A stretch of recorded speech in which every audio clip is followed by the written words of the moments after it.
Hey folks, thought I would preach one today. It's hotter than Piscean hell outside. We've got a heat advisory, and I'll tell you what, when it gets hotter than Piscean hell, man, it's hot. Yeah. Uh, when it gets hotter than Mess Age hell, buddy, it's hot. Man, it's like Philippines hot outside right now. So we're just kind of can't really go do anything. So we're just like, well, stuck in the house all day trying to stay cool. So I didn't know whether I was going to preach one today, and I kind of thought about preaching, and it's hotter than hell outside.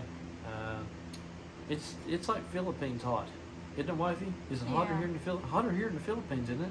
Yeah, just About the same. Mm-hmm. Yeah, maybe not quite Luzon hot, but maybe like Mindanao hot. Anyway, Manila, Philippines. That's probably the hottest place I ever been to personally. Anyway, okay.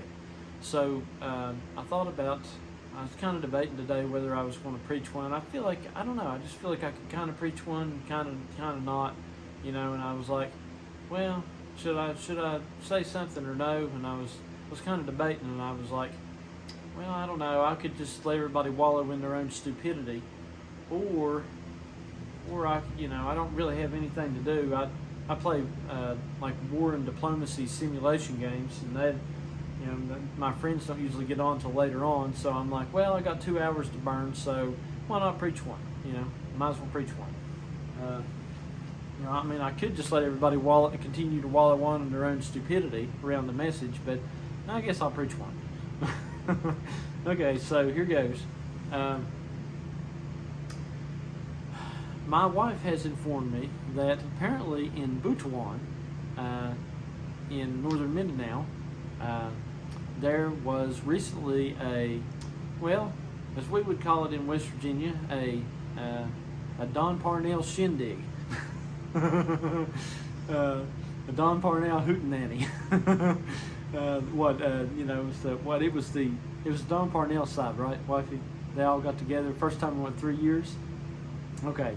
All right. So and anyway, my wife, because he was talking about the rift between some of the pastors, this and that, and I was like, okay, so what's going on there? Is it a rift mostly between Don Parnell people and like old traditional third coming people, or what's the deal? And she's like, no, it's more a rift between like Don Parnell people and message people. I assume, right? Personal. Personal. No, you can talk. What? It's personal. Personal. What do you mean? I think you're right. You're right. Oh yeah, right, yeah. But I mean, message wise, Oh, yeah. Yeah, and then of course you always got that right, yeah. So anyway, but they're all split. Apparently these people are split over whether they want to go back to the traditional message way of looking at things, like Branham message, right? Mm-hmm. And then you got the Don Parnell side of it, right? Mm-hmm. Okay, all right. So anyway, so I'd kind of like to hit on that point. I used to think that I used to preach my messages as though that it was the traditional, what I would call the traditional third coming on one side, and the, for lack of better terms, Don Parnell people on the other, or whatever it was, Love Divine at the time, or whatever it is now. And that's not exactly really correct. I could do better than that. Really, the way I look at it now is that really the two sides, the two major parties involved here, are the Branham message people and the Don Parnell people. But within the Don Parnell people, or third coming in general might be a better word for that. You have the traditional third coming people, and then you have the Don Parnell people. That's what I would say. Mm-hmm. Yeah, because you got like, I guess I've done mentioned Don Parnell's name like 10 times.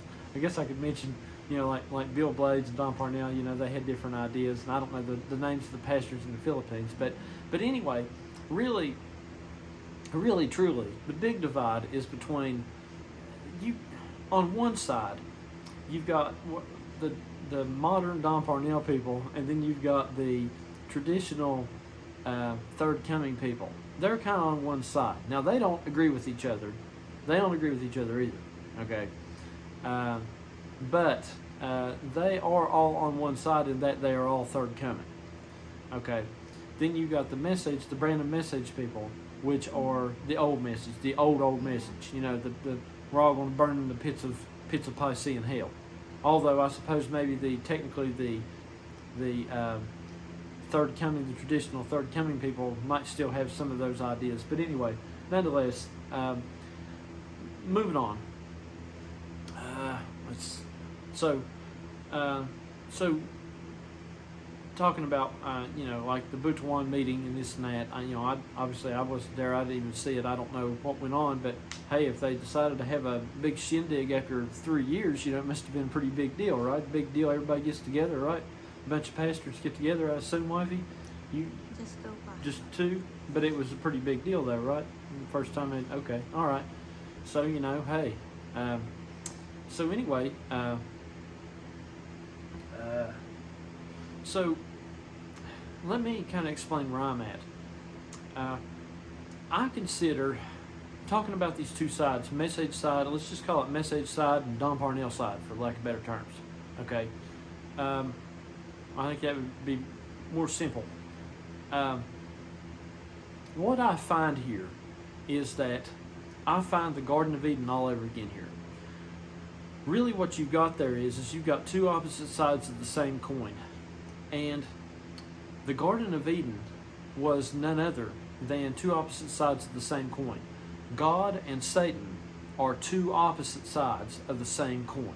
Okay. Now, we had come to the conclusion as Don Parnell people that a while back that God and the devil are the same. Okay. Well, I would agree that they are the same coin, but they're two opposite sides of the coin. I always thought that there was somewhere in the middle there that we could go that would make more sense of that. And I think that's a better way to explain it than just saying they're the same. Because just leaving it as though they're the same, although that's kind of technically true, is not really articulated as well as it could be, in my opinion, if you get what I'm saying. You get what I'm saying? Mm-hmm. Because you don't want to just leave it as though that they're God. It's like having, if you had a quarter or if you had a peso, and you held that up, and one side's got I don't know, Marcos or somebody on it, and the other side's got like the Philippine Palace, the palace on or whatever, the presidential palace in the Philippines, right? Okay, then if you flipping this thing around, then you could say, well, it's all one coin, and that would be true. That would be true. And you could look at God and Satan. You could say that's all one coin. That's technically true. I don't disagree. I think Don was right on the money. No pun intended there, right?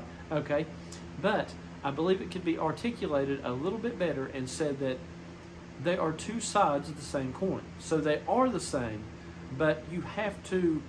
You don't just look at that coin and say. You can look at it and say that's a coin. That's true, and that would be true. But you can also look at it and say that's heads, that's tails. Because is that what you all said in the Philippines? You flip a coin. It's heads, or you call it heads or tails, right? So, you've got heads and tails on the same coin. That is an extra articulation that you can make of what that coin actually is. And that's what I'm trying to do here. I'm trying to take what we had, and I'm trying, even in the Don Parnell message, which was correct for its day, and I'm trying to say we can do a little better. Okay? So anyway, what you have is you have in the garden, in what you had, or you could say have, it's all the same thing, depending on whether you think time is linear or not. What you have is the Garden of Eden, which was, let me sum it up real short. God's like, don't eat of this tree, okay? If you don't, whatever you do, here's this tree and don't eat from it, okay? And then the serpent, the devil, whatever, he's on the other side, and he's like, yeah, go ahead and eat from this tree. God knows that it's going to make you wise if you eat from this tree, and you'll be knowing all things as gods, okay? So think about this for a minute, folks. What did we have? We had the old message, which was God, Okay, now hear me out on this. I know it's going to sound crazy for a minute, but listen what I'm getting ready to tell you. This is a good one. The old message was God. Oh, Brother Cook, I thought our third coming, Don Parnell, Love Divine shindig we got going over here. I thought this was God. I thought them bozos don't know jack about shit, you know. Anyway, no, they were God. Okay, what did they have? What is this tree? Or what is this tree that you're not supposed to eat of? It's basically knowledge, perhaps enlightenment, perhaps. Okay, so what did they, science, perhaps you could even throw that in there. What did the old message say? Don't you be eating from don't you go and listen to no Don Parnell people and no science people, and science is the devil and this and that, and them people's the devil and this and that, don't you be doing that. Okay, God, all right, that was the God side of it. Don't eat from the tree. Okay, don't you go to no Don Parnell messages and listen to that. Okay, then you get over on the other side of the coin, and you got the devil. Okay, now what is the devil? Don Parnell. Sorry, folks. Hear me out. I'm not done yet. Don Parnell's the devil. Okay, now listen to me. All right. Yeah, my wife's like, what are you talking about? Okay. He's Well, getting hey, mad. He's getting mad. No, he won't be mad because he'll know what I'm saying is true. Okay. If he listens to this, he'll know. He'll get it. He'll know what I'm saying is true. So anyway, so you flip over to the other side of the coin, and you got, he's just one example of this, but you got the devil on the other side, and the devil represents what? Enlightenment. It represents intelligence, science, all the things that the God side told you not to do, all the things that the message side told you not to do. Okay, on the other side is the devil. Don Parnell is just one way of expressing that. He's how that's expressed through the message itself. Okay, to the message world, he is the devil. Because what he has done is, he has brought enlightenment. He has made them, by telling them, he told us, go ahead and eat from the tree. And when we did, what happened? We all became gods. We all became wise and all become gods. That's what Don Parnell's message was, to tell you that you are God. That God is not out here somewhere, it is you. So the devil, Don Parnell, told us to eat, and he's just one example. Science will tell you the same thing. Science is against religion. Religion says, don't do this, and science says, well, that's a bunch of baloney, Be enlightened. Here, we can prove that this ain't true. It's kind of the same concept. Okay, but I'm just using Don Parnell because he's the message version of what I'm saying. He's the message version of the concept of enlightenment, the concept of spiritual message enlightenment. He's the concept of that. Spiritual message intelligence. He's the concept of that. Okay, his message has been the concept of that.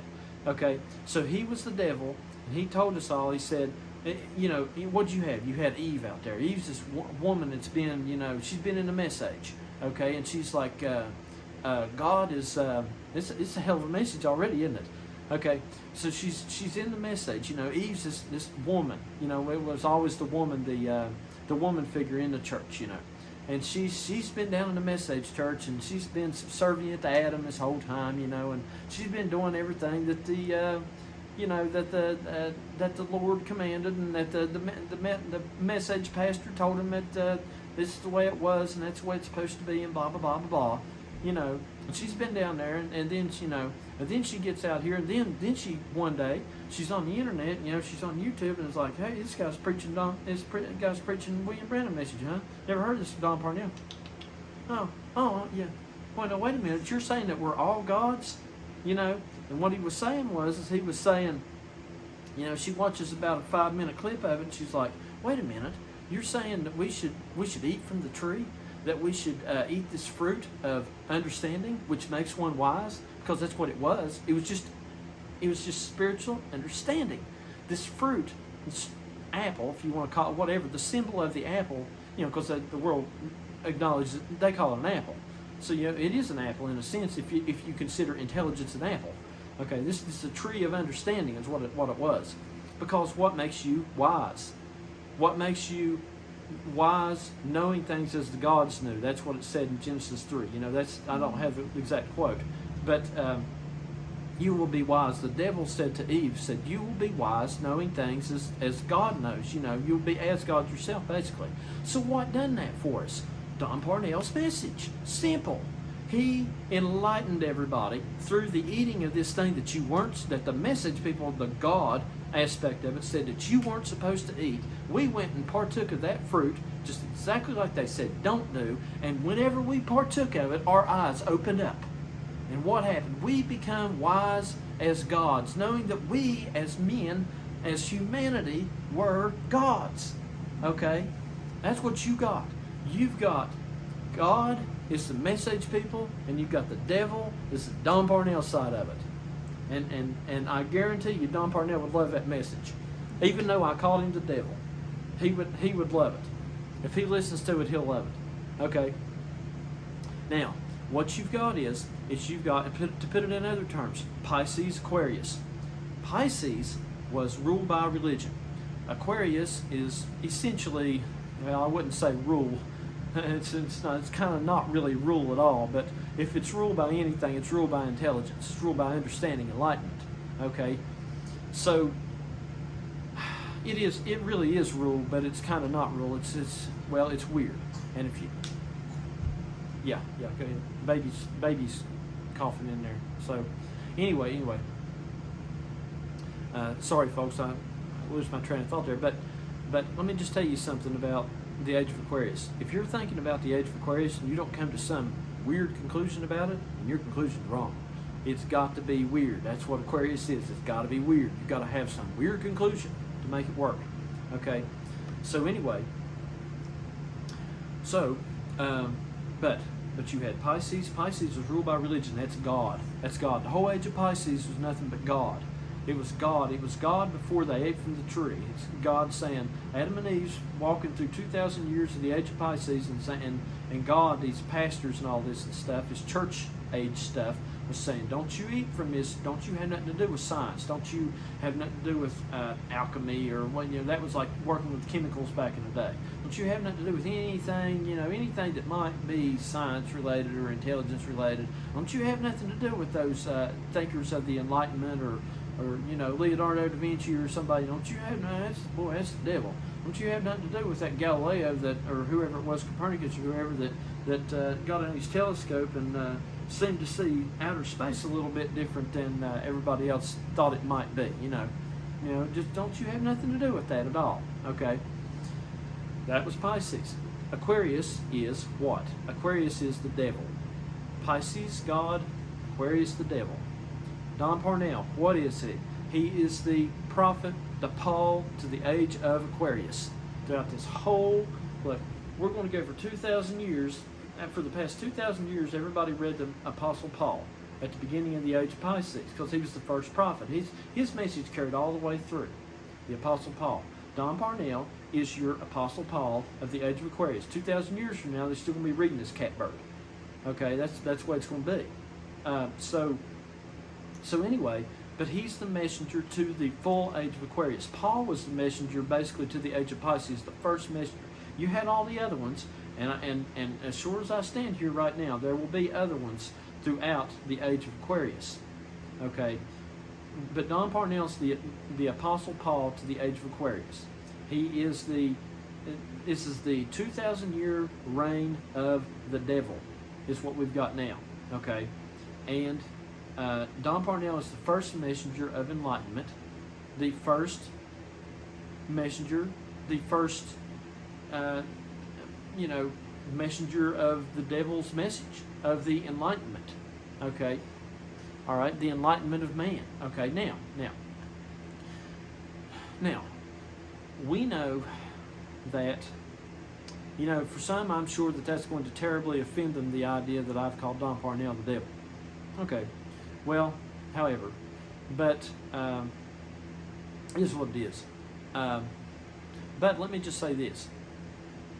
You might be offended if you look at it from the perspective of the old perspective, because you're going to say, well, even if you're in Don Parnell's message itself, you think you are anyway, you're going to say, well, I thought this guy was godly. He's preaching this new message and he's godly. He ain't the devil. Well, if you look at it in terms of God and the devil, or God's better than the devil, as we have for the past 2,000 years, then I would, I could see how you could take offense to that, because I've made Don Parnell the devil, the evil devil, and I made God something else. God's better, so I'm saying he's no good. No, that's not what I'm saying. I'm saying that the way I look at it is that God and the devil are equal. They're exactly equal. They're two sides of a coin, like I said. Okay, so they're equals. They're exactly equals, but they're not the same. Okay, that to me has always needed to be articulated better than it has been. I wouldn't say that Don Parnell himself hasn't said that, because I believe that he has, but perhaps we could do a better articulation of it. Oftentimes I find, like in watching politics or this or that it's not so much that a politician doesn't say a certain thing, it's just that they don't articulate it as well as it could be articulated. Like for example,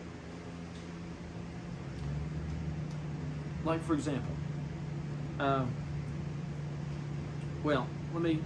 give you an example here in just a second.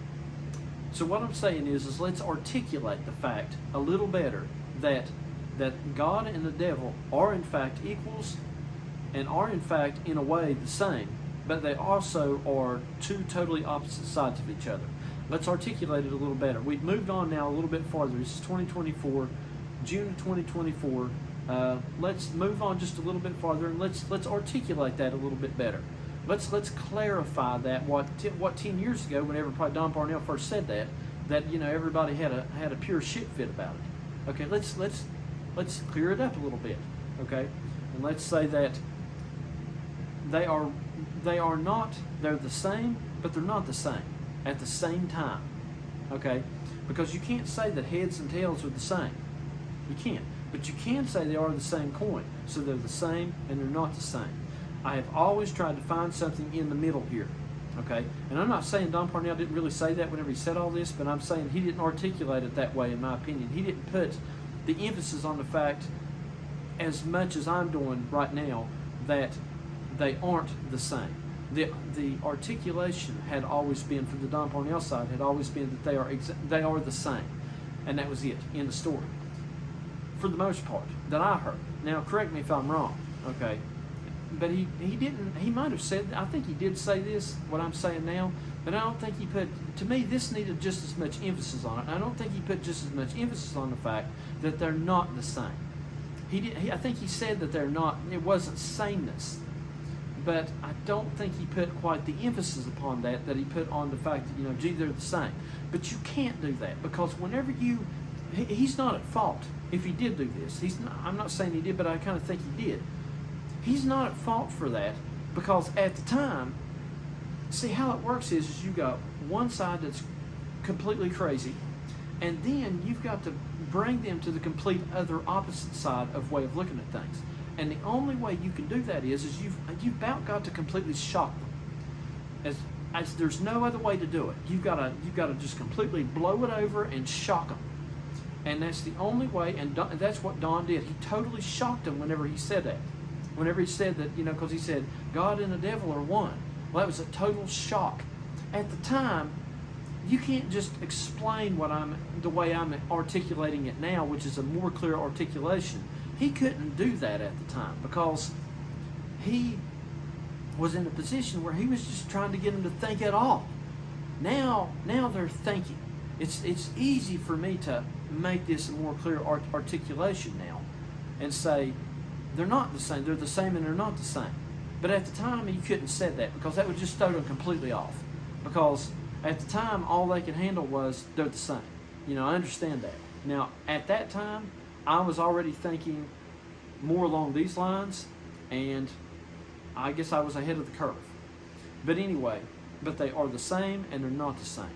And that's where I kind of found myself in between the third coming and the low divine groups, because I thought that the third coming had half a leg to stand on whenever they said that God and the devil cannot be the same. Then the Don Parnell people said they are the same, But the answer, I believe, the more clear answer, short version of all this is that they are the same and that they're not the same. That's the way to clear it up. Okay, so anyway, but it had to come to now to get there. You get what I'm saying? Okay, so God and the devil, same, not the same. Okay, all right. They're equal, but they're really equal, but they're not the same. So you know, however you want to look at that. So anyway, you got any questions, wifey? If you've got questions, it's probably the same thing they're thinking. So if you've got any questions, then by all means tell me, because that's probably what everybody that's listening to me, they're probably thinking the same thing, you know. So they're probably want to understand that. Okay, so anyway, but I wanted to give you all an articulation of what I wanted to tell you all, explain to you all what I meant by articulating something in a certain kind of way. The Democrats believe I'm using politics here. I'm using American politics. The Democrats traditionally have been for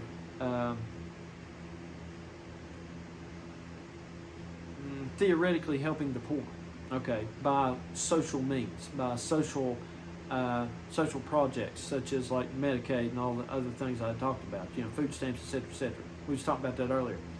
And they were for, in general, kind of helping the poor out, in a sense. Now that's highly debatable, depending on how you look at it. But in some sense, anybody would have to agree with me that that's kind of been what they were trying to do. You know, they're trying to recognize that that this generation, you have to help it economically, okay. But they haven't done as well a job at articulating that as they should have been, because their party now is getting more into just sheer progressive thinking as opposed to helping the poor. They're not talking about helping the poor. That's still part of their party platform, but they don't articulate it. The main thing that they are concerned about, and have been concerned about, is the progressive movement, okay? And Robert Kennedy, the guy who is in between everything right now, he's who I am, okay, in politics. He's my doppelganger in politics. He's my lookalike in politics. If I've got a guy out here that's me on TV, if he ever gets on TV, which is pretty rare, that's him. That's my guy. He's who I am. If you fold politics over on religion, okay. So he said the other day, I was listening to him, and he said that he was talking about the Democrats, Biden, etc., etc. And he said, and he was talking about how that, you know, the poor generation couldn't even, our poor millennial generation couldn't afford to buy a house, couldn't, you know, just housing prices are ridiculous versus what we get paid, and it's just impossible.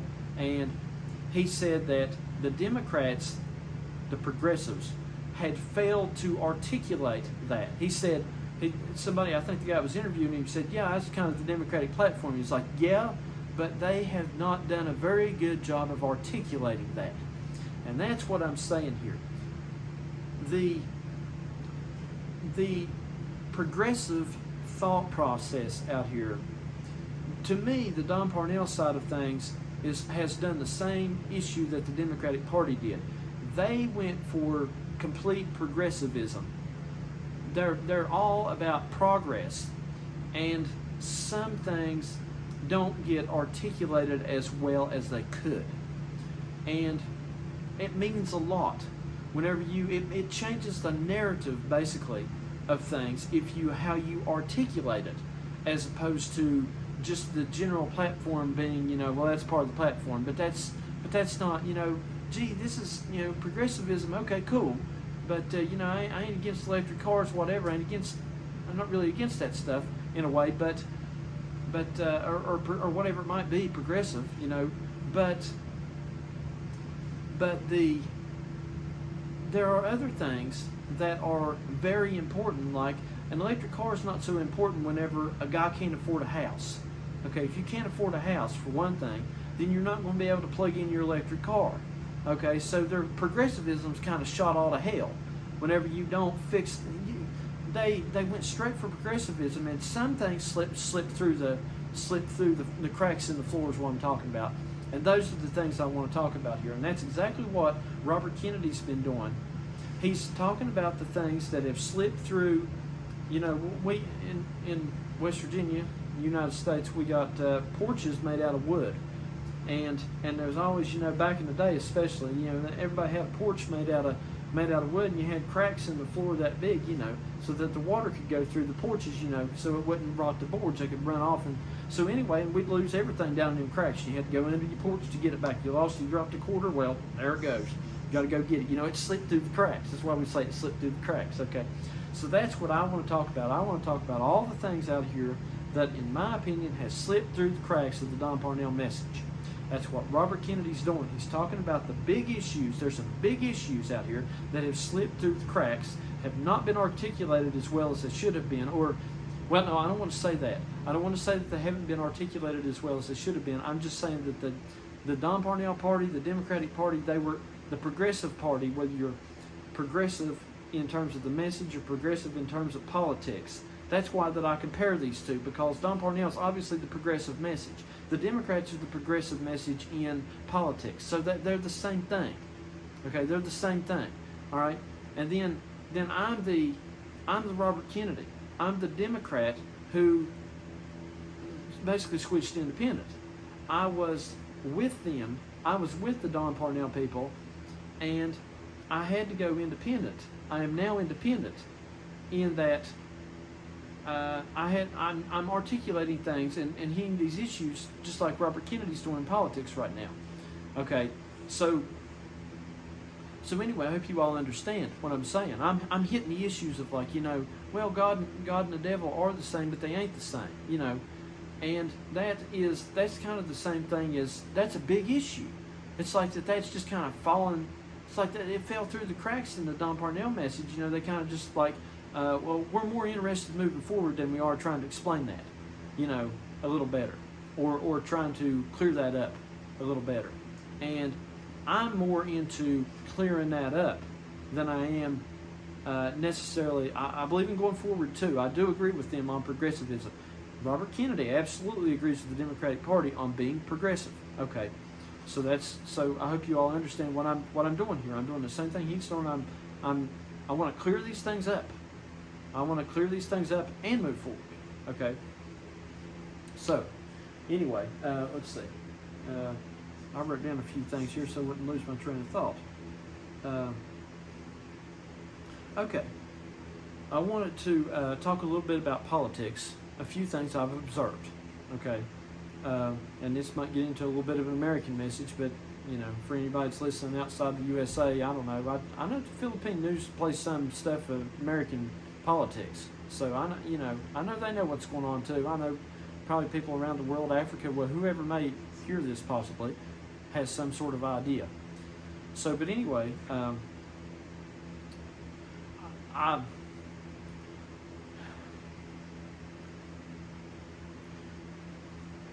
there are people don't seem to see or agree with me whenever I make these comparisons necessarily between, like, Don Parnell and the Democratic Party and the Republican Party and the message. If I made those types of comparisons, and me and RFK, they don't necessarily see that. Okay, so it's very difficult for me to communicate with people because it's not just that. It's not just a political to a spiritual comparison, but it is, or spiritual as it was once coined. And it's not just that, it's everything. Everything I see out here. As soon as I step out the door, I'm looking at people, cars, houses, everything. Going to the store, looking at the prices of groceries, everything.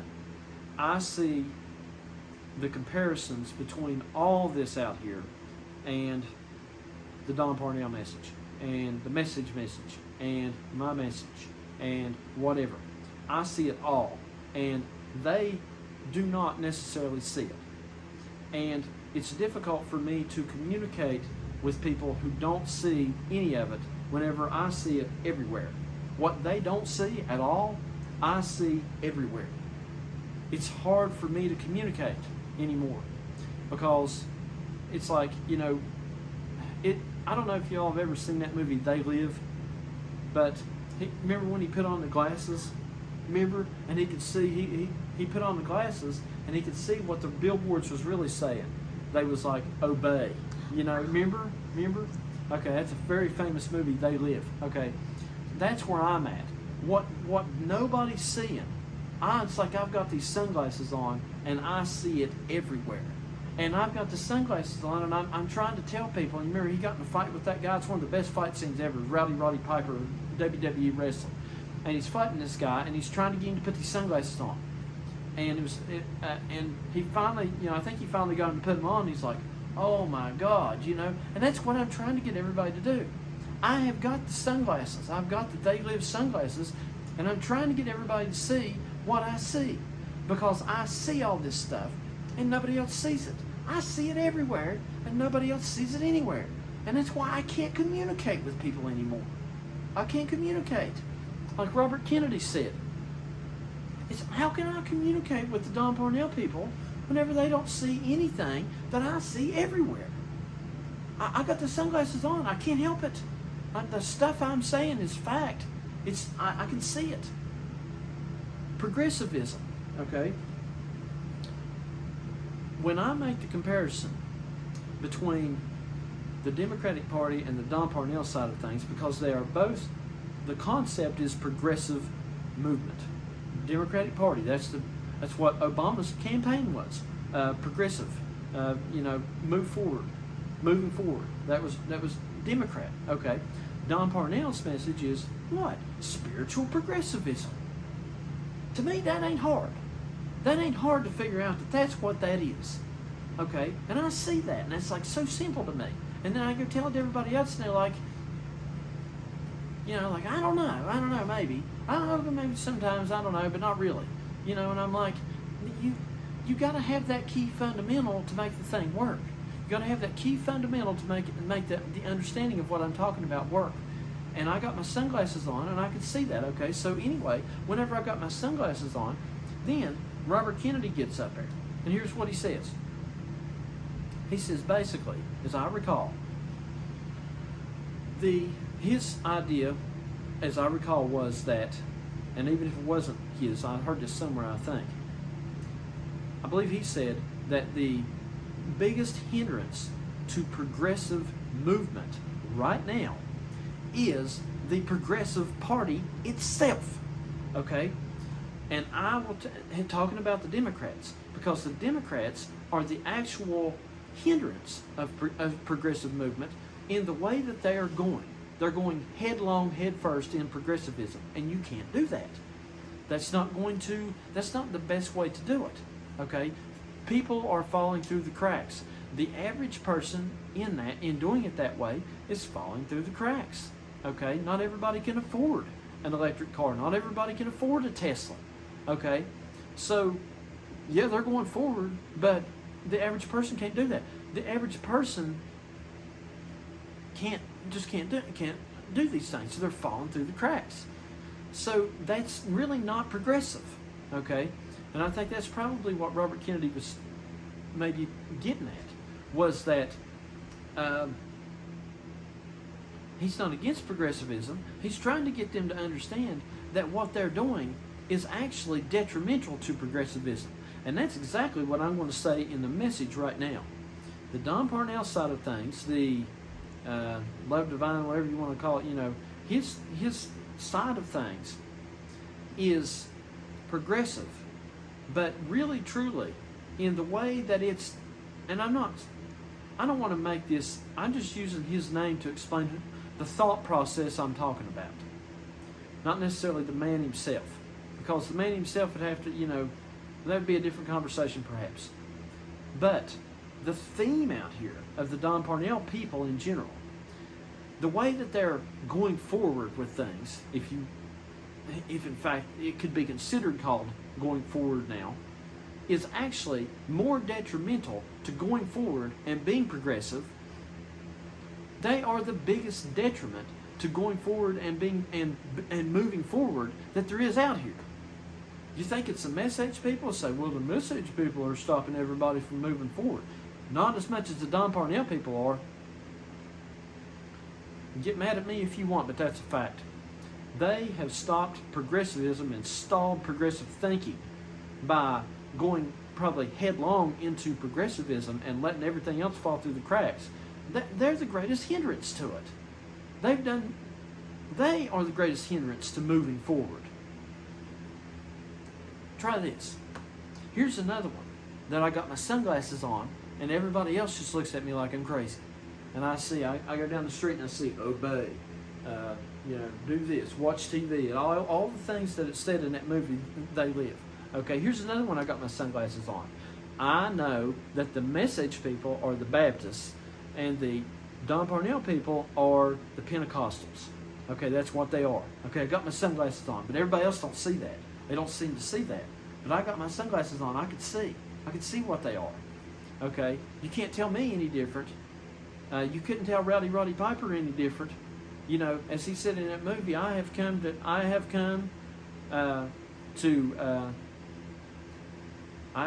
to chew bubble gum and to kick ass, and I'm all out of bubble gum. And that's what I'm telling you all today. I have come in this message, in this Don Parnell message, whatever you want to call it.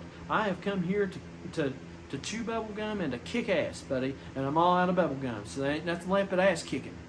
So you don't expect to get ass kicking. Whenever you all hear my message, you can get your asses kicked. That's just the way it's going to be. I intend to kick ass. Okay? If I didn't intend to kick ass, I wouldn't be on here. But that's the way it is. So I know that the Message people are the Baptists. The Don Parnell people are the Pentecostals. Okay, so I can make this comparison. Okay? And we know how that all turned out. Because the Baptists, what were they? Cold and starchy. See, I'll make the comparison for you. It's a very simple comparison to me. It's very easy to see. And that's what it's been all down through the ages. Is some guy was enlightened. Jesus was enlightened. John the Baptist was enlightened. They were enlightened to know that the Pharisees and Sadducees, what they were, who they were, what they were doing. That's why they were able to preach about them. William Branham could preach about the Baptists and Pentecostals in his day and compare them to the Pharisees and Sadducees. He's doing the same thing I'm doing because he could see who they were. He had his sunglasses on. Okay? All right? So I can see that that's what they are. So these Baptists, these Message Baptists, what are they? Cold, starchy. The old Baptists, what were they? Cold, starchy, wouldn't move, no singing in the church, no none of this, no speaking in tongues. Okay, and I've preached this message before, very simple message. Now, then, what's the Pentecostals? The Don Parnell people, they're all hooting and hollering by comparison. They're all jumping around in the pews by comparison.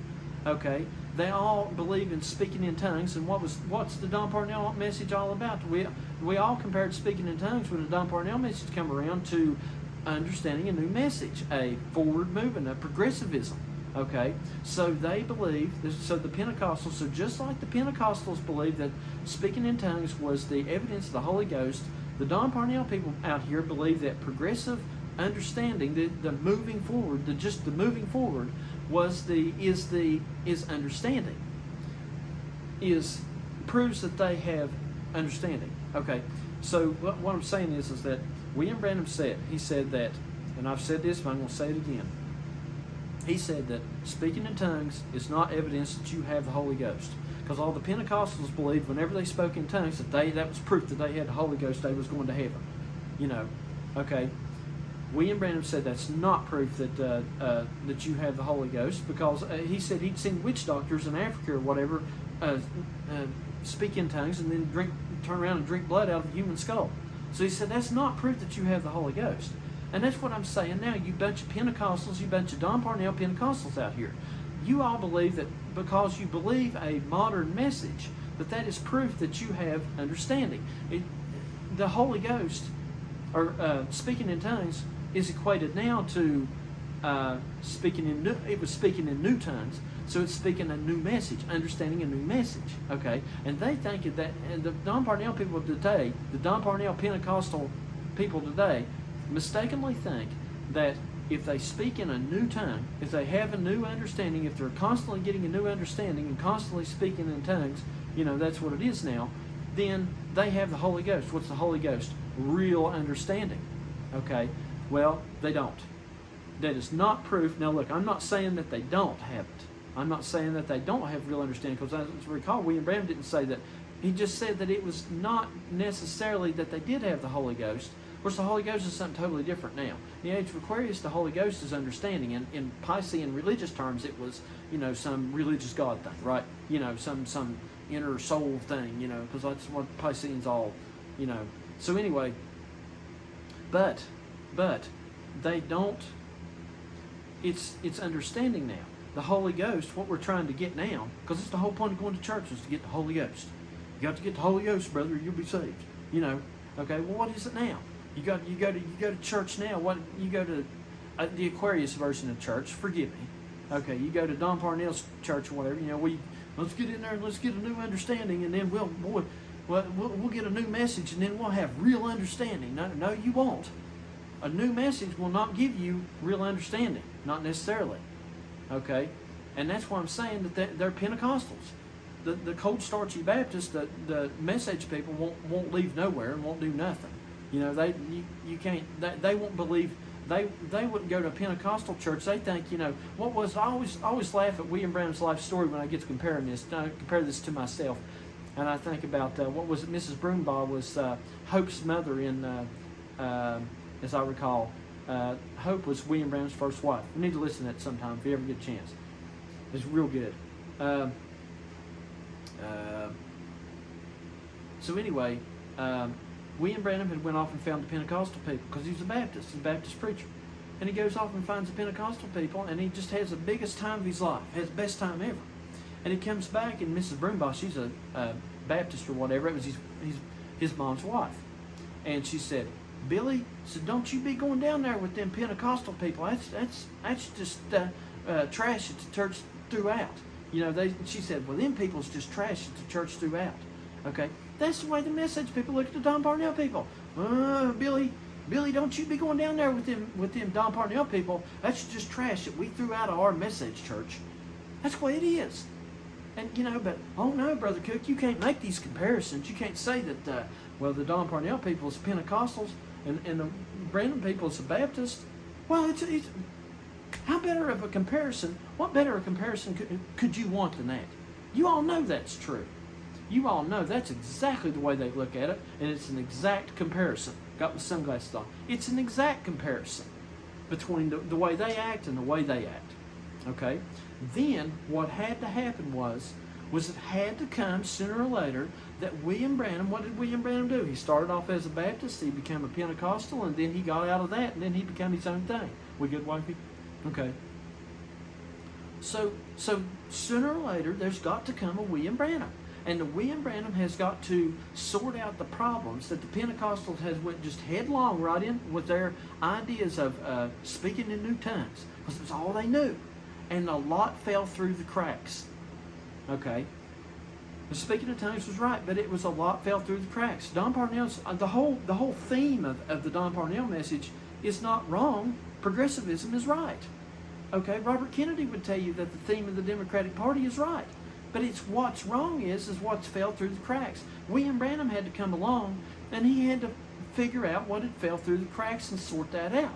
And there's got to be a William Branham coming in this message right now and sort this all out. And I'm going to tell y'all something.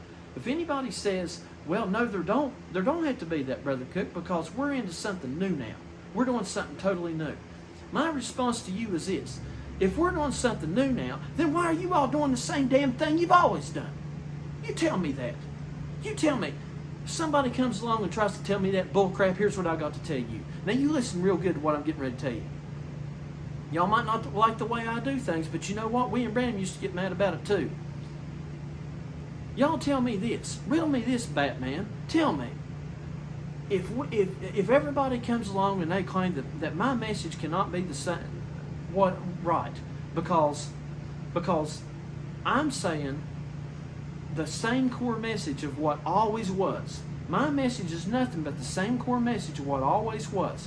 That there's always two sides, and then there's a William Branham. There's a Pharisee and Sadducee and a John the Baptist or a Jesus. There's a this and a this and a this. It's the same thing over again. And everybody will look at me, and these new age people, and they'll say, you end the message, whatever, and they'll say, no, Brother Cook, it ain't like that, because we're in something totally new now. Okay? All right? Well then, why are you all doing the exact same things that you've always done? it's your fault that I believe this. If y'all going to try to tell me that, then it's your fault that I believe this. It's your fault because all through the ages, people come along in a new age and said, it's not true what you're saying, that everything's the same, because we're doing something new now. Well, they've done that all through the ages. You're just, in every time that somebody tries to tell me that, they're doing exactly what happened whenever I flip through the Bible.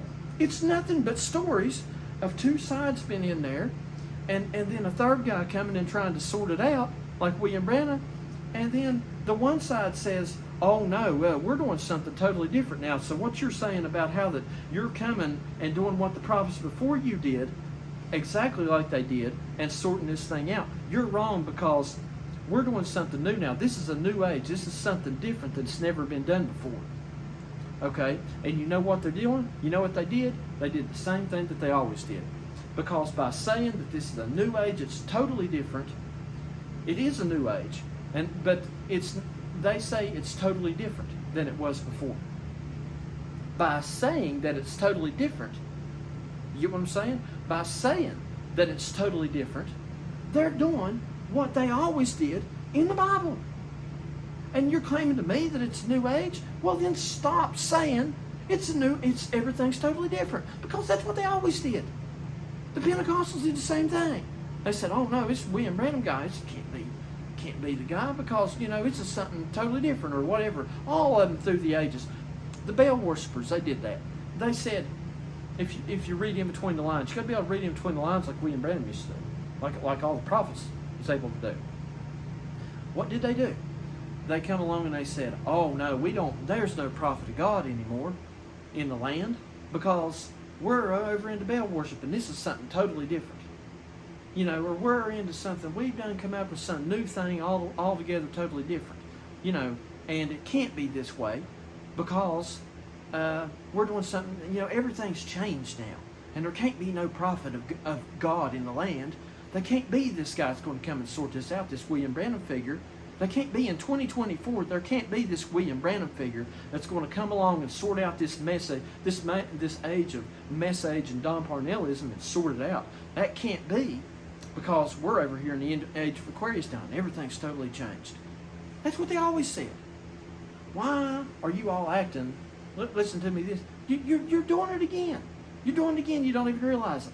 You're doing it again by claiming that it's not this way. By claiming that everything has changed, you are repeating the story. You get that? That's one of the key fundamentals of my message. If my message has got a chief cornerstone in it, it's probably that. Is that I look at these people, what they claim that they're doing, and they say, everything's totally different. And they say, my message don't work because everything's totally different. Because my message is to say the same thing that happened throughout all the generations. And they say, my message can't be right because they claim that everything's different now.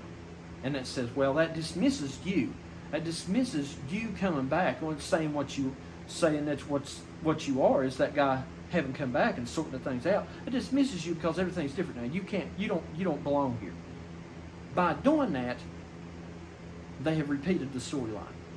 That's what they always did. They said, well, we don't need no prophet of God no more. We don't need no prophet of God to come back and sort anything out. And they threw out their prophet of God. Just like the Pentecostals and the Baptists, they threw out William Branham. They said, he's not no prophet of God. There ain't no prophets anymore. Yeah, everything's changed. There ain't no prophets anymore. William Branham couldn't be the prophet. But yet there he was, and yet here am I. I've come back to tell you the same thing. Here I am, I've come back. I've come back to tell you the same thing. Here you are. You bunch of Baptists, you bunch of Pentecostals, you bunch of Love Divine, a bunch of Message, a bunch of Third Coming, and then, everybody in the Philippines, they keep figuring, well, we're going to be Message, or we're going to be Love Divine. We're going to be Baptists, we're going to be Pentecostals. We're going to be Message, we're going to go with these Message preachers, we're going with the Don Parnell preachers. Baloney. It's all baloney. All you got's a bunch of damn denomination. All you got's a bunch of damn Message denomination, Message Baptist denomination reborn, and all you got's a bunch of Pentecostal Don Parnell message reborn, and none of it's any good. It's all for the fire. That's all it is. That's all it is. I'll tell y'all something. Robert Kennedy. I told y'all I'm Robert Kennedy. My message is Robert Kennedy's mimicked. I got my glasses on, I can see. Everybody thinks I'm crazy, whatever, I can see it. Okay?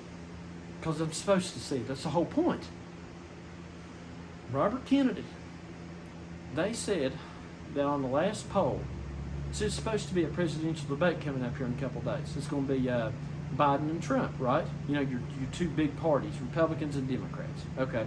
And they said Robert Kennedy's supposedly polling at like 15%, you know, enough to probably justifiably get on the debate stage. But they won't let him on there. As far as I know, he's not even going to get on there. He might get on one of them. Yeah, they ain't going to put him on there. Well, you know why? Let me tell y'all something. That's what you all got. You got your Republican Party, your conservative message party, and then you got your progressive Democratic Party, your Don Parnell side of it, and then RFK, and he won't get on there. And he's the only one that's got any sense of all of them, real sense. But he ain't even on there. You know, the truth won't even get on the stage. Here I am preaching out here. I got more truth than they got put together. And what am I? Just some little guy on YouTube that nobody even listen to. You know, I don't even make the debate stage. I'll tell y'all something. If you all think you all got the truth, let me tell you something. The truth won't even make the debate stage. That's a fact. The truth won't even be on a debate stage. Where was Don Parnell? Where was Don Parnell whenever you had to find him on YouTube? You had to go find him somewhere. You had all these message people preaching all this and that. And there was little Don Parnell on YouTube. You know, he ain't even on the debate stage. He eventually got there. Now he is on the debates. Now his message is on it. Well, now that side of thought process of things is on the debate stage because we bumped it up now. It's commonplace. The Don Parnell progressive thought process of everything is commonplace now. It's the big party. They say, well, we're just some little party. We're just, you know, look at all these whatever here. No, you're a big party. You're one of the big parties now. The Don Parnell party, compared to what I'm talking about especially, it's a big party. It's the big DNC, the Democratic Party. Okay? But then you've got the big Republican Party, the message people. They're all on the debate stage. But the truth ain't in none of it. The truth ain't in none of it. The truth won't even make the debate stage. There's a few other things I could say. Now look, I want to say a few other things because in terms of, and I've said this before, it's a bit of a disclaimer, but in terms of people's politics as far as what they believe individually, I know that there's a lot of people that support Trump, for example, that are Don Parnell people, for example. And there are probably some that support Biden that are Don Parnell people. And you got vice versa. You got message people that would probably vote for Biden. Although I'd say that's probably very few. But there might be. Okay, so anyway, so that none of that matters. That's not what I'm saying. It's not about your political thought process on things. I'm just making the comparison of what's going on here. And I'm not even saying that there's not even other ways you could look at this. Okay? Because I found one. I'll give you one. Look, I have made Robert Kennedy the Jesus, the Christ figure for this day. Okay? In politics. That's what he is. You know, you got third party. Well, the guy in the middle gets crucified. William Branham, Baptist Pentecostals, William Branham gets crucified, you know, hey, or his message got crucified, whatever, however you want to look at it. You know, it's simple. It's simple. I don't know why that's hard. That's what I'm saying. People don't see what I see everywhere. You know, they can't see what it's so obvious to me because I got the sunglasses on. You got to put your sunglasses on. Okay? But here's another one I just found, just for random terms, and I hope this don't throw anybody off. Forget, I'm not talking about take everything that I just said and just put it away for just a second. Okay? Here's another one I found. Trump, and like Robert Kennedy said, they had weaponized the justice system against Trump. Okay? So the whole claim was, can you, and I know of course the Republicans have said that, they've been saying it all along, can you indict a president for a crime? Okay? Because if he's the president, what is the president? He sets the president. Okay? What is it? If whoever is the president is essentially the Lord of the Sabbath. Okay, Jesus was Lord of the Sabbath. So then they tried to come in there and they said, well, you're breaking the Sabbath because in what you're doing to Jesus, they said, you're breaking the Sabbath. And he said, because he would do stuff on the Sabbath day, healing on the Sabbath day and stuff, and he said, well, he's a Sabbath breaker. He's evil. He's certainly not who he says he is. He can't be the Christ because he's breaking the Sabbath. And Jesus said, I'm the Lord of the Sabbath. I'm the Lord of the Sabbath. How can I break the Sabbath? And that's the whole point. What they're debating now in the justice system in the United States is the same thing with Trump, because they're trying to say, how can you technically indict a president of a crime because he's the president? He sets the president. So how do you indict him of a crime? How can you indict the guy who sets the president of what things are of a crime? You know, it's the same type of thing over done with Trump. Okay? So I get that. I could see all kinds of stuff. I could go on and on. I don't want to take your all. I don't take forever. But I'm just saying, I see more than just, Robert Kennedy's Christ. But in the way that I'm looking at that, and the way that I'm comparing that, that's absolutely true. That's absolutely true. Okay? So, that's just one example. One oddball off example that's, just to let you all know, hey, I'm thinking outside the box here. I ain't just got all my eggs in one basket. I'm thinking.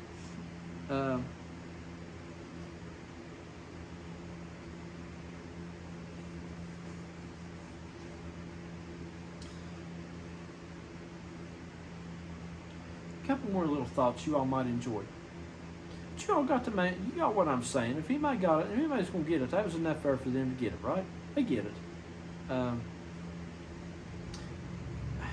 RFK and Trump recently went to the Libertarian National Convention.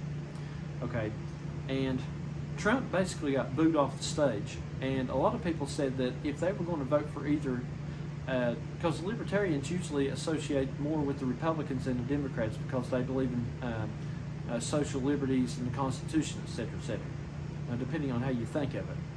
And so anyway, they asked a few of them, and one guy said that he would come closer to voting for Robert Kennedy than he would have for Trump, these libertarians. So anybody knows anything about libertarians, and I'm not exactly a libertarian, but I do share some of their viewpoints. If you know anything about, and you could compare what I'm saying to my message here, then you would understand the comparison that I'm making without me even having to explain it to you. The social liberties of mankind in the message belong to the Christ figure, which is the RFK, which is this message. Okay, that's one thing. All right, I'm not going to explain that, but anyway, I'm not going to explain that. Let's see. Yeah. Okay, now, here's what I was wanting to get at. RFK got on there, and he was talking about how that. Oh boy, this is going to be a good one too. RFK goes to the Libertarian National Convention, and these are people who care about absolute liberty. They care about, you can't tell me what to do on my own land, etc., etc., those types of guys. Okay, well, we're gonna have rights to have guns. We got the right to say what we want, the right to have total liberty. That's why they're called libertarian. Tarian means just in totally, basically. Liberty, total liberty. The party of total liberty. That's Libertarian Party, the third party, biggest third party.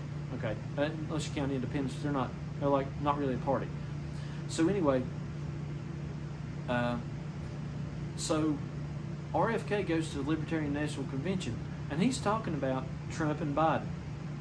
And he's talking about how, because the Libertarians do not believe that somebody should, that the government should be able to force you to take a COVID shot, for example. Okay, well, that's what they believe. I believe I have the right to do with my own body whatever I want. Okay, the government cannot tell me what to do. That's what they believe. Okay, so anyway,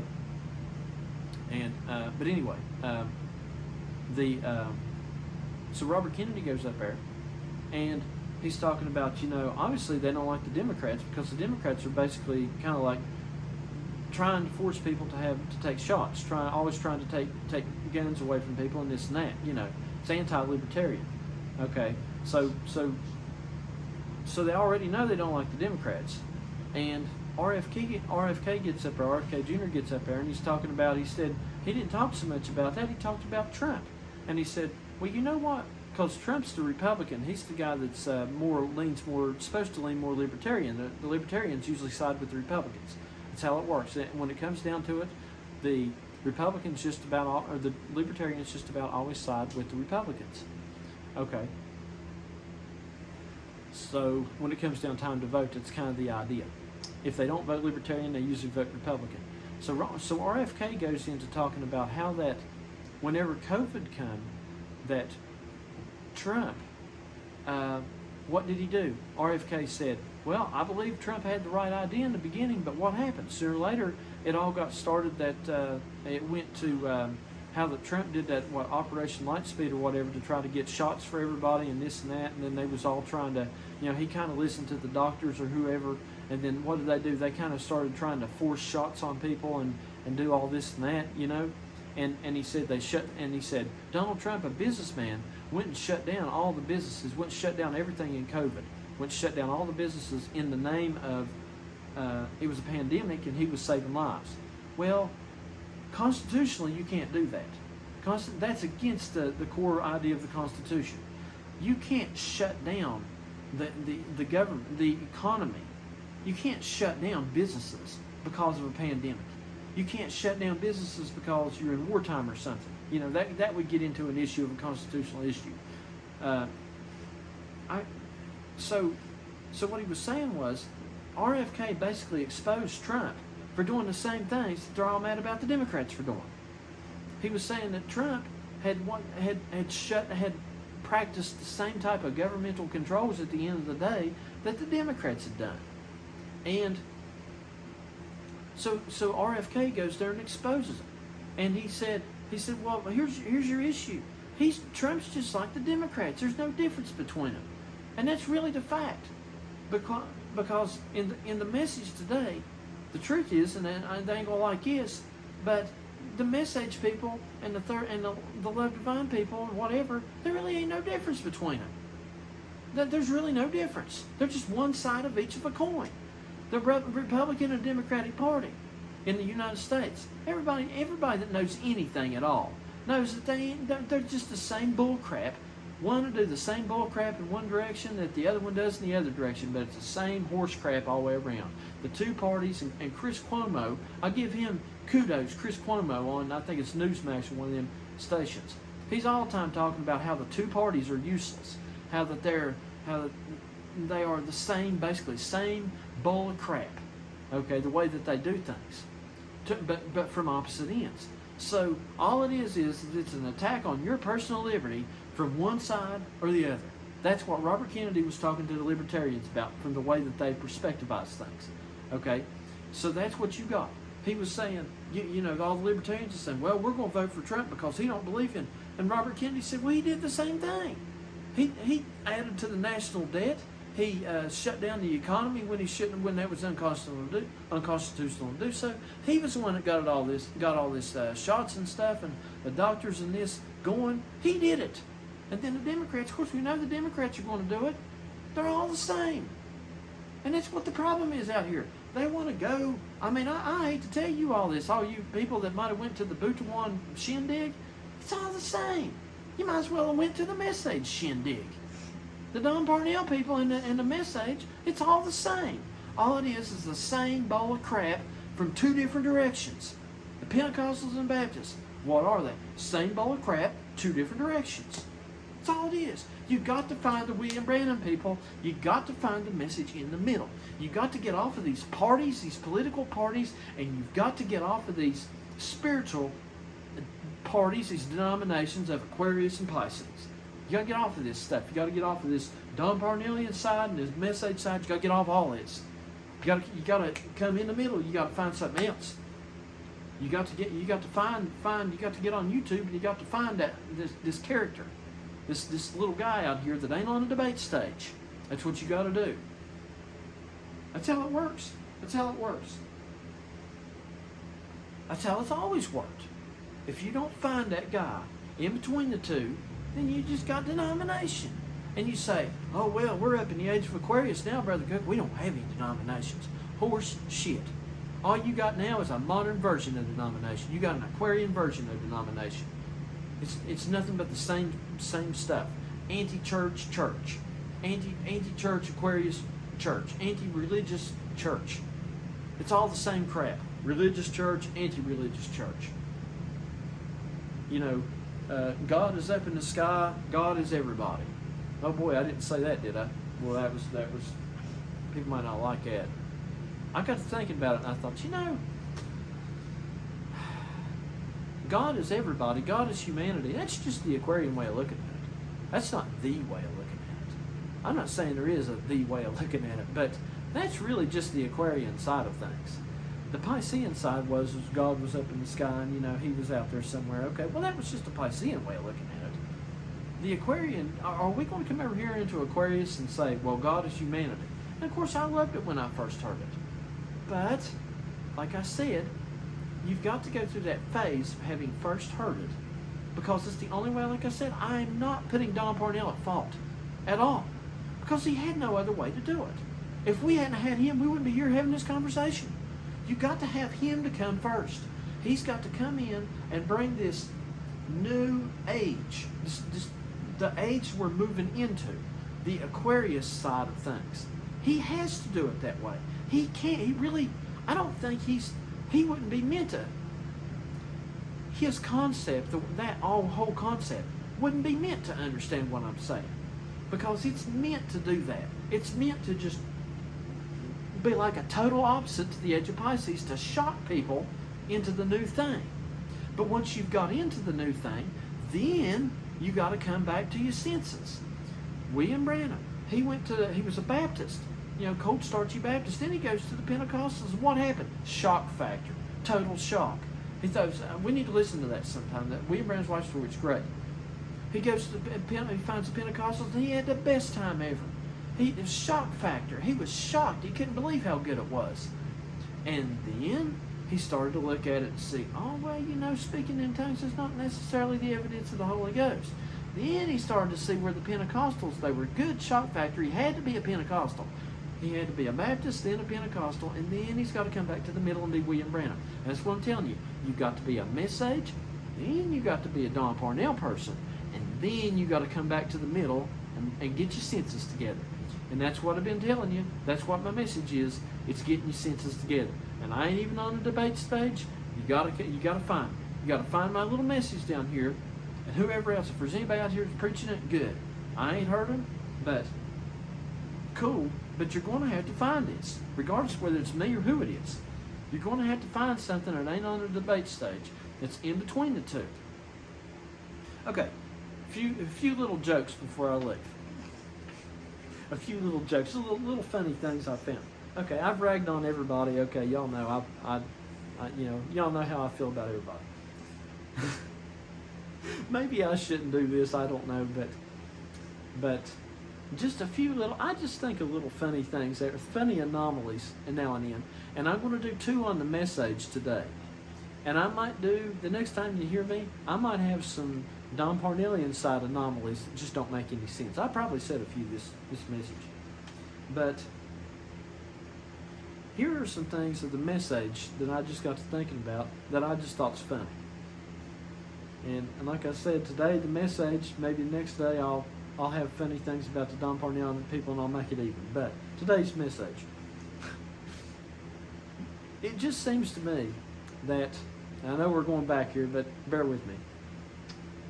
It seems to me to be funny that the message people have kind of painted themselves into a corner, because on one hand they say that the rapture and the end of the world and everything, and William Branham coming back, whatever, you know, is supposed to happen. Is they keep saying, well, it's supposed to happen anytime. Okay? So they're saying, don't have any new message, because, well, it's just going to be any day now that William Branham is, you know, he said he was going to come back as a white horse rider, and they take it more literally. And you know, the rapture's going to happen, and the way that they believe the rapture, it's all going to happen this and that. Okay. So, but the problem with that is, though, is that their message also says, William Branham himself, the one that they claim was a prophet, right? He always talked about how that there was a new message all the time. That the message, that the move of God never stopped.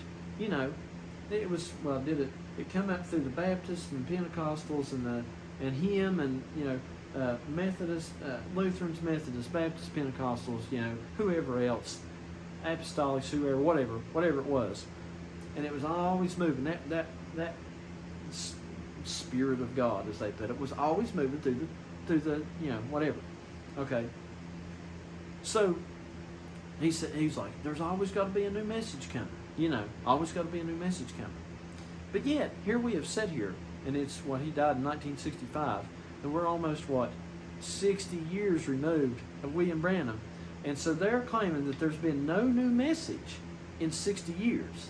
Okay, but on the other hand, they're saying you've got to wait until the rapture comes. But William Branham said there would always be a message. How do you put that together? How do you make it work, message people? Tell me. You say, well, he said there would always be a message, essentially. But the way that you have everything worked out to be, we've went 60 years without a message, waiting on what you said was going to happen. It seems to me that you don't believe your prophet, because you can't have it both ways. You can't say, there's only one way to make that work. The third coming is the only way to make that work, because the message the rapture had to have already happened. It would have had to have already happened, or else they're wrong. Because you can't have it that there's been no message for 60 years whenever your prophet said that there would always be a message. But yet, you're still waiting, telling people that they got to wait on this. You get what I'm saying? It's a funny thing. It seems to be an awkward position to be in there, to tell them that, well, our prophet said that this was going to happen, so we got to believe our prophet. But our prophet also said that there would always be a message. But they don't, they don't go with that, because that don't fit their doctrine. That they try to talk that off. I've talked to them before, and boy, they'll talk that off quick. They'll say, oh, well, and we can prove where in the church ages there was times to where there was no message for like 300 or 400 years, and 60 years, well, that's no big deal. No, there was always a message going on. There was always something. It might not have been a major message, but the move of Christ never stopped. Okay, hey, I'm sure that's what he was getting at. It might not have been a major message. So the idea that they're going to say for 60 years nothing has happened. I had one message guy tell me that they're just still eating canned food. William Branham said, just eat canned food, until you get another message. Just eat canned food. You got to eat the message from last week. You listen to William Branham's old messages, and it'll survive you through, because that's canned food now. It survives you through when you don't have fresh food to eat, right? You get an old message. You listen to one of old Don Parnell's old messages or something from 2013 or something. That's canned food. Okay, if you don't have nothing else to listen to, you eat canned food, right? You ain't got no real food like you eating your fish, wifey. Kathy, my wife gets her canned sardines. She ain't got no real fresh food, so she eats canned sardines, right? So But anyway, they tried to. One guy tried to tell me that we're still eating canned food. I'm like, canned food for 60 years? I'm like, canned food don't last 60 years. Canned food in the natural don't last 60 years. Canned food, you can't live on 60-year-old canned food. That's insane. You can't live on a 60-year-old message. That's just insane. That's just unbelievable. It's blown me away, this crap. And the Don Garnell people blow me away with the crap they come up with too. Okay, one more. On the message people. They claim, we know that Christ was supposed to come like a thief in the night, right? That's right out of the Bible. Christ is going to return like a thief in the night, at the last trumpet and the rapture and all this shit. Okay. Well, my question is this. So we all know that basically meant, as a thief in the night, he's coming like a thief, like when you least expect it, and you're asleep, and he's going to come and break through in a pitch black, and it's just going to be done in the way that you wouldn't expect, so that he can come through and break you and steal your jewels, right? Okay. well, that's the way Christ said he was going to come back. Okay. Well, now tell me this. Tell me this. How is it that as we would say in West Virginia, everybody and their brother, okay, every Baptist and Pentecostal out here is all looking for the rapture to come, that Jesus is going to come flying out of the sky, okay? Well, now, how could Jesus come flying out of the sky and rapture and do what they say if he's going to come like a thief in the night? Because a thief in the night comes when you ain't expecting it. He does something that you ain't expecting to do. But all these son bitches are expecting that to happen that way. Well, it can't possibly happen that way then, because a thief comes when you ain't looking and gets your shit and he's gone. Okay? But the Baptists and Pentecostals, what are they doing? They're up wide awake in the middle of the night looking for Jesus to come flying out of the sky. He can't come like a thief in the night. That would be impossible. He can't come. If what I'm saying is if everybody's looking, you have to have the story of the thief in the night. He's got to come when you're asleep and you least expect it. You can't have a thief come whenever everybody expects it. It wouldn't be the thief in the night. That ain't how it works. And so everybody is looking for the rapture to happen. Jesus come flying out of the sky one day. And it's the Baptists, the Pentecostals, and the Message people all believe the same thing on that. They all believe that Jesus is going to come flying out of the sky. Okay? Well then, if everybody's looking for him to come that way, he couldn't possibly come that way. That's what he said. He said, I'd come like a thief in the night. We can't come the way everybody's looking for him to come. Okay? And then the Message people, now here's what the Message people do. The Message people's got to be eagles, because they claim that they're eagles. Okay? They know better than everybody else. Okay?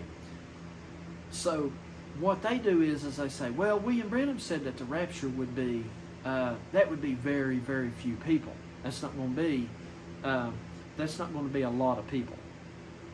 It's going to be very, very few. William Branham, I think, preached the message 1 in a million. So they all thought, well, that's just going to be probably mostly us that believe William Branham's message. That's going to be that mostly the people that claim that they believe William Branham's a prophet. They're just going to be, and that's going to be very few by comparison to all the throngs of Baptists and Pentecostals that actually get raptured. So the William Branham people said, we're going to be different because, is it good? I'm just about done. We're going to be different. We're going to be different from the Baptists and Pentecostals because it's just going to be mostly the very few of us, by relative comparison, who claim that they believe that William Branham was a prophet. They're going to be the ones that get raptured. Okay. That's the only difference. They believe the exact same thing that the Baptists and Pentecostals believe. They just have narrowed it down from all these to these. They say it's just going to be fewer. That's not any different. That's the only difference they've got. Otherwise, they believe it just like a Baptist and a Pentecostal does. They just say, well, it's just going to be fewer of us. Give me a break. That ain't no different at all. The only thing that was different was when it came down to the third coming. That was the difference. That whenever the rapture, we understood that the rapture was just an understanding. Oh yeah, they were right. It was very few people. Because it was the third coming people was the only ones that got it. And they understood that the rapture was not Jesus came flying out of the sky. It was the understanding that essentially we were the Christ. Or however you want to, we are the rapture. The rapture was Sunset Mountain in 1963. The understanding of, the true understanding, the real understanding of what William Branham's message was. Okay, and there was very few of them. So in my opinion, the Message people actually were on the right path. They were totally wrong about it, but I will give them this. They had narrowed it down from all the Baptists and Pentecostals to just being the Message people. The ones that claimed, basically that's what they did. The ones who claimed that they believed William Branham's message. So they had it narrowed down to them. If they had went just a little bit farther and narrowed it down to the people who actually, of all the people who claimed William Branham was a prophet, to all the ones who actually understood what the heck he was saying, then they would have had it. You get what I'm saying? They had narrowed it down. They said, the Baptist Pentecostals, they got all these millions of people that's going to go to the rapture. It's that crazy movie where and people flying up in the sky and all this stuff. Left Behind. If you ever heard of it, it's a Christian movie, So anyway, the Branham people said, well, William Branham said it was just going to be 1 in a million, something like this. So they said, okay, well, we believe it's not the Baptists and Pentecostals necessarily. Maybe some of them will go in the rapture, but it's just going to be all of us that claim William Branham's a prophet. We're basically going to be the most of the ones that go in the rapture, you know. And so they had narrowed it down from millions to very few, you know. So they were on the right path, but they think that it's going to be all. They think that it's all of them. But really what it is it was even less than that. They were actually correct in narrowing it down because, and that's one thing I oftentimes find about the message. They are actually, some of the things that they say is correct. It's like the Don Barnell people. Some of the things they say is correct in a certain kind of a way. The message people were actually kind of on the right track there because if they had narrowed it on down to the people who actually did understand William Branham's message, which was the third coming understanding of it, then they would have really had it. But they had only narrowed it down to everybody who claimed that they believed William Branham was the prophet.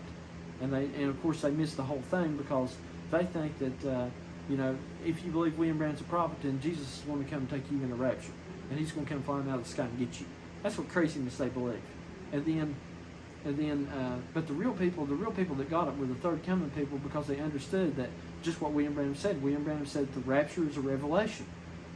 They believed that William Branham was basically believed it like the Pentecostals and Baptists believed it, and that was not how he believed it. He believed that he meant what he said whenever he said the rapture is a revelation. Here's what the message people. Let me put it in simple terms for you. What the message people believe. I guess I'm going to preach on the message here to finish this out. Here's what the message people really believe. They believe that. That was a good thought. They don't quite tell you this, but they believe that the rapture was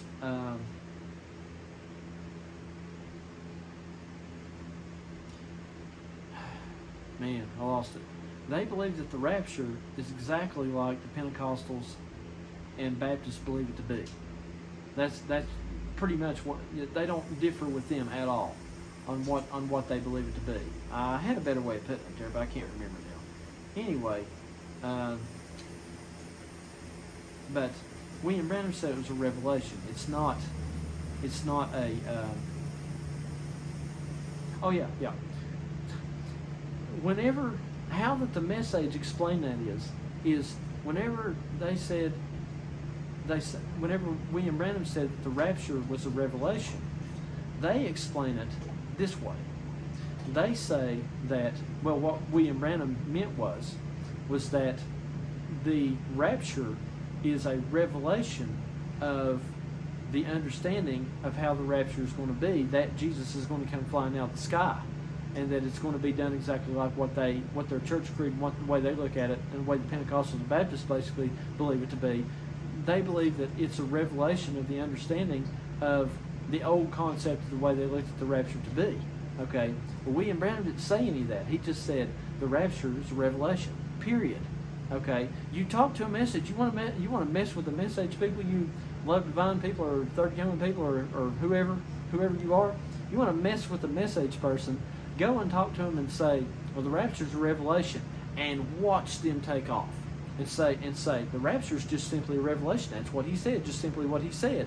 You know, William Branham said, don't take the Bible and don't add nothing to it. Okay, don't put your own interpretation to it. And let's do the same thing with William Branham's message. It's rapture's a revelation. Don't put no interpretation to that. Just read it for what it was. He said it was a revelation. Okay, well, you try that. Go to a message person and tell him to say, well, William Branham said that the rapture was a revelation, and that's it. And they'll say, oh no, he meant that it was the rapture was a revelation of that the rapture was going to happen this way and Jesus was going to come flying out of the sky. That's not what he said. That's not what he said. Don't put any interpretation to it. And then say, well, you just added an extra paragraph to what he said. That's not what he said. He said, don't put any interpretation to it. And don't put any interpretation to his message either. So you got to bump it up. Don't put any interpretation to his message. Don't put any interpretation to Don Barnell's message either. If you had that on paper, I would say don't put any interpretation to that either. Don't put any interpretation to the third coming message. Don't put any interpretation to this stuff. But buddy, I just love watching message people take off. Man, Man, they'll talk for 10 minutes. You tell them that the rapture, William Branham said, just simply the rapture's a revelation. They'll be like, oh, that's not, now he meant it this way. No, he meant just what he said. All right, well, it's almost 9 o'clock. I guess my buddies is getting online. I'm going to play some war games and have a good time. And I have to say, I've had a good time with you all. I'm all out of bubble gum, but I done some ass kicking, buddy. I feel like I've whooped some ass today. I feel like I've done a good ass kicking. I think this message needs a good ass whooping, in my opinion. That you get their ass whooped and get sorted out here. Really? I mean, that's what we used to believe in. You get your ass whooped and you didn't do all the things you wasn't supposed to do. You got sorted out real quick. You know what I mean, wifey? Y'all had ass whoopings in the Philippines, didn't you? Mommy and Daddy give you a good ass whooping whenever you're doing something you wasn't supposed to do. That's the way it used to be here. You know, but now I guess it kind of fits with the Don Parnell message, like this modern progressivism in the message. You know, the modern progressivism in the Democratic Party's way, you can't give nobody no ass whoopings anymore. Can't give your kids no ass whoopings. Well, I don't know. Call me old-fashioned. I guess I believe in a good spiritual ass whooping, a good, even a good physical ass whooping, maybe. I don't know. Good spiritual ass whooping anyway, I figure. My wife's telling me that I need to quit. I've said too much. I need to learn when to quit. I'm going to keep talking 9 this time. Oh, boy. Okay, see y'all later.